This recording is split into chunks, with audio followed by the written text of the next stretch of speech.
আসসালামু আলাইকুম, সবাই কেমন আছেন? আশা করি সবাই অনেক ভালো আছেন।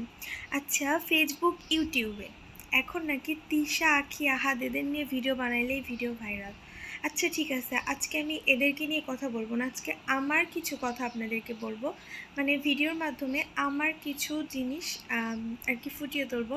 দেখি আজকে এইটা মানুষ কিভাবে নেয়, এই ভিডিওটা মানুষ দেখে কিনা।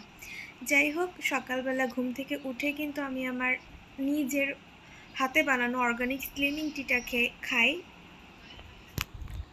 এইটা অনেক ভালো, মানে আমি যেহেতু বাবু হওয়ার পরে অনেক বেশি মোটা হয়ে গেছি, সেই জন্য এই স্লিমিং টিটা খাইলাম। তারপর হচ্ছে সকালবেলা হচ্ছে ঘর ঝাড়ু তো আমার দিতেই হয়, প্রতিদিনই ঝাড়ু দেয়, কিন্তু এত এত ময়লা যে কই থেকে আসে আমি জানি না।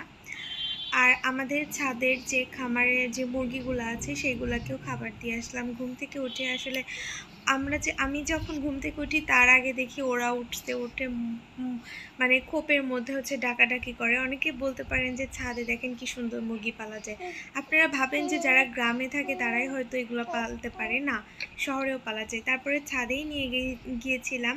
আমার আব্বু হচ্ছে একটা বোয়াল মাছ আর সাথে হচ্ছে মুরগি নিয়ে আসছে। ভাবলাম যে সেইগুলো একটু কাটি, ছাদে গিয়েছি যেহেতু সেহেতু ছাদের কাজগুলো একটু সেরে আসি, সেই জন্য ভাবলাম যে মুরগি আর মাছটা আমি উপর থেকে কেটে নিয়ে আসি। এখন আপনাদের দিশা হাদাকে নিয়ে একটু কথা বলি। আচ্ছা, এই যে আপনারা যে ফেসবুক, ইউটিউব, আরও অনেক ভালো ভালো কন্টেন্ট ক্রিয়েটাররা অনেক ভালো ভালো ভিডিও বানায়, মানে সবাই এদেরকে নিয়ে পড়ছে, একটা কন্ট্রোভার্সিরা তৈরি করতেছে, তৈরি করে সেটা দিয়ে তাদের ভিউ, তাদেরই মানে সেইটা নিয়েই পুরা মানুষ তো ভালো জিনিসটা আসলে নেয় না, মানুষ খারাপ জিনিসটাকে কিন্তু বেশি বেশি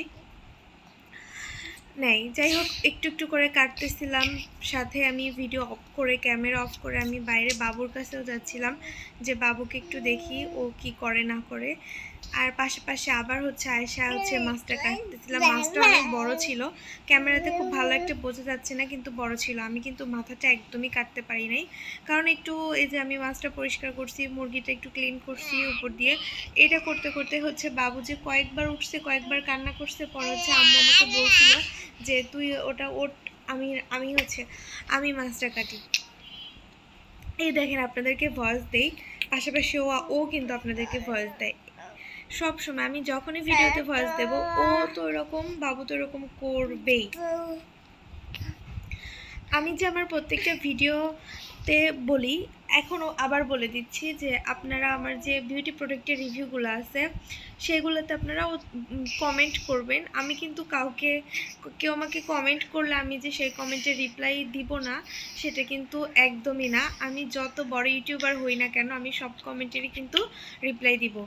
আর খুব তাড়াতাড়ি আপনাদের সাথে আমি আরও একটা সাকসেস শেয়ার করব, সেদিন পর্যন্ত অবশ্যই আমাকে ভালোবাসা দিবেন, এইভাবেই আমার পাশে থাকবেন। আমি এত দূর পর্যন্ত যেহেতু আসতে পারছি, ইনশাল্লাহ আমি আরও দূর আগাইতে পারবো। দেখেন আমি মাছগুলোকে এভাবে পিস পিস করছি, তারপর আমি কিছুই করতে পারি নাই। পরে আমার আপুর বাড়ি থেকে ফোন আসে, ওরা হচ্ছে একটু আয়োজন করছে, আমাদেরকে যাইতে বলে খাওয়ার জন্য। পরে ওদের বাড়িতে চলে যাই। এখানে ভিডিওটা আমি লম্বা করে ফেলছি, এর জন্য সরি চাই নিচ্ছি। মানে আমি ক্যামেরা কোনভাবে ধরছি আমি ঠিকভাবে খেয়াল করতে পারি নাই, সেই জন্যই হচ্ছে এইভাবেই ক্যামেরাটা ধরা হয়েছে। আমার আপু অনেক মজার মজার খাবার রান্না করছিল, রোস্ট, পোলাও, বেগুন ভাজি, ডিম ভাজি, সালাদ, শসা, সব কিছুই অনেক অনেক মজার খাবার ছিল। আর ওরা একদম নিচে বসেই খায়, যেহেতু ওরা বাসা নিচে হচ্ছে খুবই অল্প দিন হইল, সেই জন্য হচ্ছে সেরকম ফার্নিচারও বানাই নি, আর নিচে বসে খাই। আর আমার কাছে আমার মেয়েকে নিয়ে নিচে বসে খাওয়াটা একটু বেশি মজার হয়, কারণ ওকে আমি দেখে রাখতে পারি, খাওয়াইতে পারি।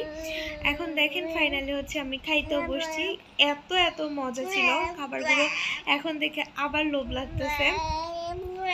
আশা করি আমার এই কন্টেন্ট এবং আপনাদের সব কিছু ভালো লাগে।